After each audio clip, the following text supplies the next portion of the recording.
Hello everyone, मेरा नाम है मोहम्मद अजीम और स्वागत है आप सभी का एक बार फिर लेट्स स्टडी पर। तो दोस्तों, आज हम पहुंच गए हैं अपनी वीडियो नंबर 3 पर। पहली 2 वीडियो में हमने देखा कि इकोनॉमिक्स कैसे वजूद में आया और माइक्रो मैक्रो में क्या डिफरेंस है। आज की इस वीडियो का टॉपिक है positive economics versus normative economics. दोस्तों, एज अ साइंस इकोनॉमिक्स के 2 ब्रांच बन जाती हैं, पॉजिटिव एंड नॉर्मेटिव। आज हम इन्हीं के बारे में डिस्कस करेंगे और ये क्लास 11 का काफ़ी इंपॉर्टेंट टॉपिक है। शुरू करने से पहले दोस्तों, please keep sharing and liking my videos because आपके शेयर, आपके कमेंट और आपके सब्सक्राइब ही मेरे लिए जड़ी बूटी का काम करेंगे, जिससे मुझे एनर्जी मिलती रहेगी कि मैं नई नई वीडियोस लेकर के आता रहूं। So please guys keep supporting. तो आइए शुरू करते हैं। Positive economics, what is, what was, what will be. तो जब हम पॉजिटिव इकोनॉमिक्स पढ़ते हैं तो यहाँ पर इकोनॉमिक इश्यूज या इकोनॉमिक प्रॉब्लम जब उनकी बात करी जाएगी, बताई जाएगी, उन पर डिस्कशन होगा, तो जैसी वो चीज़ है वैसे ही पेश करी जाएगी। वो क्या है, क्या थी या क्या रहेगी, उस पर बात करी जाएगी। ठीक, कि इकोनॉमिक प्रॉब्लम या इकोनॉमिक इशू है कैसा। दूसरी तरफ normative economics, what ought to be, what should happen, what should have done, क्या होना चाहिए, क्या करा जाना चाहिए, क्या करा जाना चाहिए था। किस बारे में? इकोनॉमिक प्रॉब्लम या इकोनॉमिक इश्यूज के बारे में। जब इस तरीके से बात हो कि क्या करना चाहिए, क्या करना चाहिए था, क्या किया जाना चाहिए था, तो वो आएगा नॉर्मेटिव इकोनॉमिक्स के अंदर। तो थोड़ा थोड़ा अंतर समझ में आ रहा है कि पॉजिटिव चीज़ को वैसे ही पेश करेगा जैसी वो है, और वो चीज़ क्या है? इकोनॉमिक प्रॉब्लम या इकोनॉमिक इशू। दूसरी तरफ नॉर्मेटिव इकोनॉमिक्स चीज़ को कैसा होना चाहिए, क्या करा जाना चाहिए, उसके बारे में बात करेगा। चीज़ कौन सी? इकोनॉमिक प्रॉब्लम या इकोनॉमिक इशू। आइए और आगे देखते हैं और क्लियर होगा। Positive economics deals with what is and how an economic problem is solve. चीज़ क्या है और कैसे इकोनॉमिक प्रॉब्लम सॉल्व करी गई है, ये पॉजिटिव इकोनॉमिक्स बताएगा। Based on facts and data, ये फैक्ट और डेटा पे बेस होगी। कैन बी वेरीफाइड, जाहिर सी बात है, अगर कोई चीज़ फैक्ट और डेटा पे बेस है तो वेरीफाई आसानी से हो सकती है। और डज नॉट गिव जजमेंट, ये कोई अपना जजमेंट, अपनी राय, ओपिनियन वगैरह नहीं देगा। तो ओवरऑल पॉजिटिव इकोनॉमिक्स में हमें ये पता चला कि इकोनॉमिक प्रॉब्लम या इकोनॉमिक इशू के बारे में जब बात हो और ऐसे पेश करी जाए जैसे वो है, उसके डेटा और फैक्ट के साथ पेश करी जाए, तो वो पॉजिटिव में आती है। Example, population of India is 121 crore. India की पॉपुलेशन 121 करोड़ है, तो ये हम वेरीफाई कर सकते हैं ना पॉपुलेशन का डेटा लेकर के, और वो बता रहा है कि ऐसी है। इसने कोई जजमेंट तो नहीं दिया, ना ही इसमें कोई इसने ओपिनियन दी अपनी, तो डेटा के साथ है, वेरीफाई हो सकती है और चीज़ जैसी थी वैसी पेश करी। एक और example, price of oil is rising.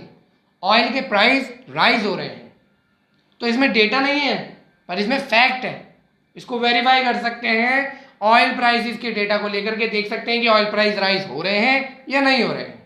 तो ये हो गया पॉजिटिव इकोनॉमिक्स, जहां पर हम इकोनॉमिक प्रॉब्लम या इकोनॉमिक इश्यूज को जैसे वो होते हैं वैसे ही बताते हैं। दूसरी तरफ normative deals with what ought to be and how an economic problem should be solve.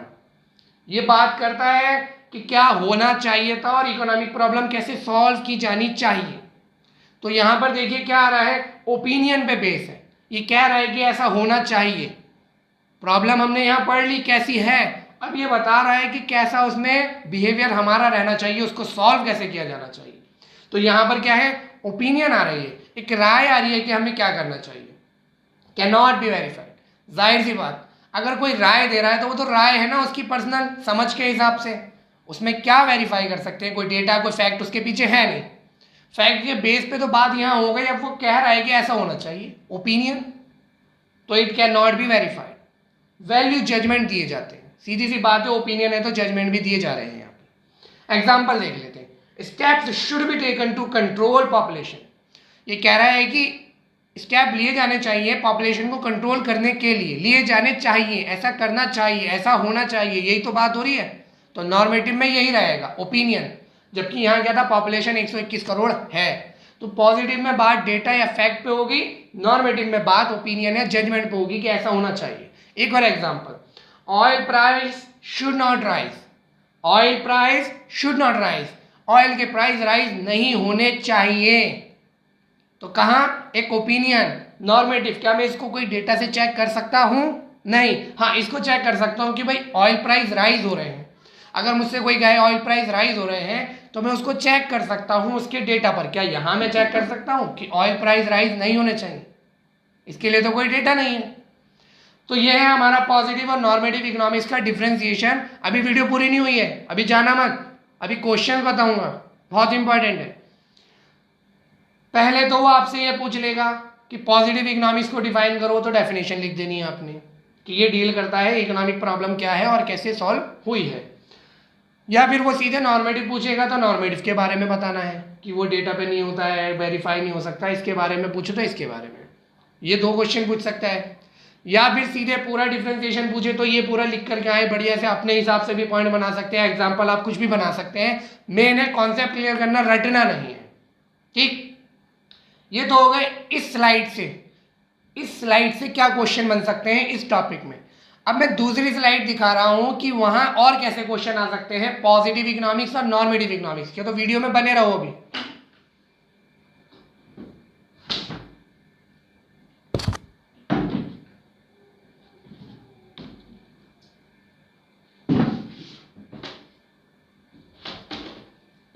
हाँ, तो दोस्तों देखिए, वो तो हो गए डिफाइन करने के। अब यहां पर पूछ लेगा identify the following statement as positive और नॉर्मेटिव, कि ये स्टेटमेंट पॉजिटिव है या नॉर्मेटिव है, ये पूछ लेगा।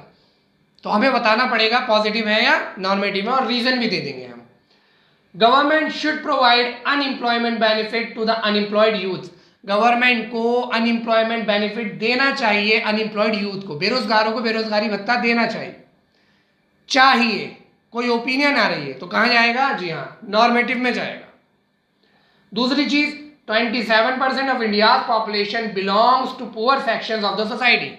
इंडिया की 27% आबादी गरीब सेक्शन से बिलोंग करती है। तो यहां पर डेटा दे दिया कि करती है और 27% लोग करते हैं। तो हम चेक कर सकते हैं, गरीबी का डेटा अगर हम देखें तो हम इसे वेरीफाई कर सकते हैं ना। तो कहां जाएगा? Positive economics. अब तीसरा देखते हैं, RBI should increase the bank rate to curb control inflation। RBI bank rate को कम करे, ज्यादा करे, इंक्रीज करे इन्फ्लेशन को कंट्रोल करने के लिए, महंगाई को कंट्रोल करने के लिए बैंक रेट को बढ़ा दे, करना चाहिए। तो आप मुझे बताना इसका जवाब क्या रहेगा कमेंट सेक्शन में, क्योंकि अब आप इस टॉपिक को पूरा क्लियरली समझ चुके हैं। तो इतना तो आना ही चाहिए, और मेरे पढ़ाने का इतना फायदा हो कि आप क्वेश्चन करके आ सकें, क्योंकि हमें रटना नहीं है, चीजों को कॉन्सेप्चुअल वे में समझना है। एक और, RBI has increased the bank rate to 6%। RBI ने बैंक रेट को 6% तक बढ़ा दिया है। तो बताइए क्या होगा, कहां जाएगा ये स्टेटमेंट? पॉजिटिव रहेगा या नॉर्मेटिव रहेगा? इन दोनों का जवाब आप मुझे कमेंट सेक्शन में बताएंगे। आज की वीडियो हमारी यहां समाप्त होती है।